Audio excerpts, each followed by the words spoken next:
बहुत दूर, ऊंचे पहाड़ों और बादलों के पार एक सुंदर राज्य था, रोज़विला। यह राज्य अपने फूलों, संगीत और जादुई रोशनी के लिए जाना जाता था। लेकिन रोज़विला की सबसे बड़ी पहचान थी राजकुमारी एलिना।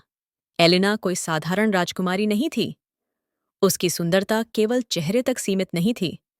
उसकी आंखों में दया और दिल में सच्चाई बसती थी।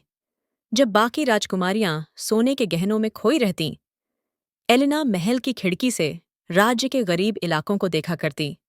उसे हंसी कम और सोच ज्यादा आती थी।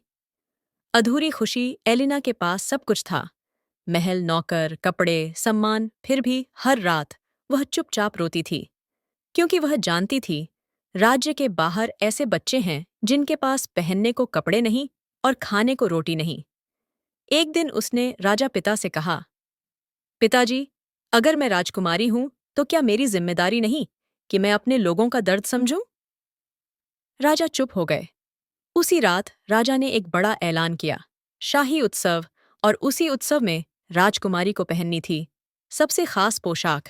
महल के पुराने हिस्से में एक रहस्यमयी सिलाई घर था। लोग कहते थे, वहां रहने वाली परी कपड़ों में किस्मत सी देती है। उसका नाम था परी लूमिना। वह न तो पूरी परी थी न पूरी इंसान।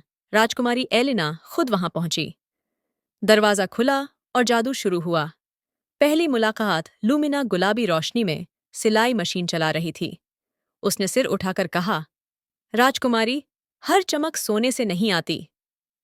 बताओ, तुम्हें क्या चाहिए? एलिना की आंखों में आंसू आ गए। मुझे ऐसी पोशाक चाहिए जिसे देखकर मेरे लोग उम्मीद महसूस करें। लूमिना मुस्कुराई। तो ये पोशाक मेहनत से नहीं, त्याग से बनेगी। यहीं से कहानी ने नया मोड़ लिया। अगले दिन परिलूमिना ने कहा, राजकुमारी, जादुई पोशाक मुफ्त नहीं बनती।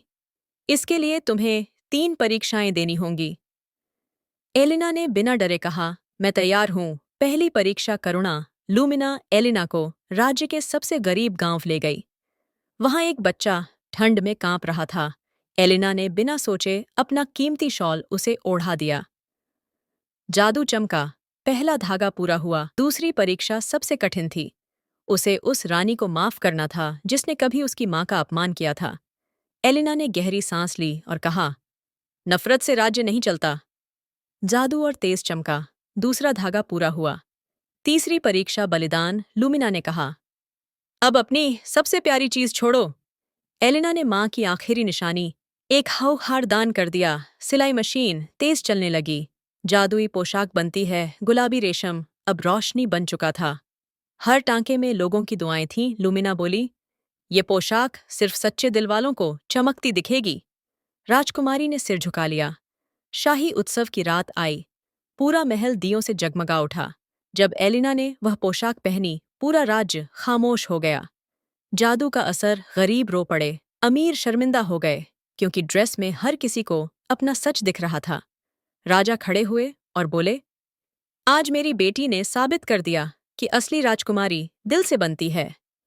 परी का विदा होना। उत्सव के बाद लूमिना गायब हो गई, लेकिन सिलाई घर में एक पंक्ति रह गई, जो दूसरों के लिए जिए वही हमेशा चमकता है।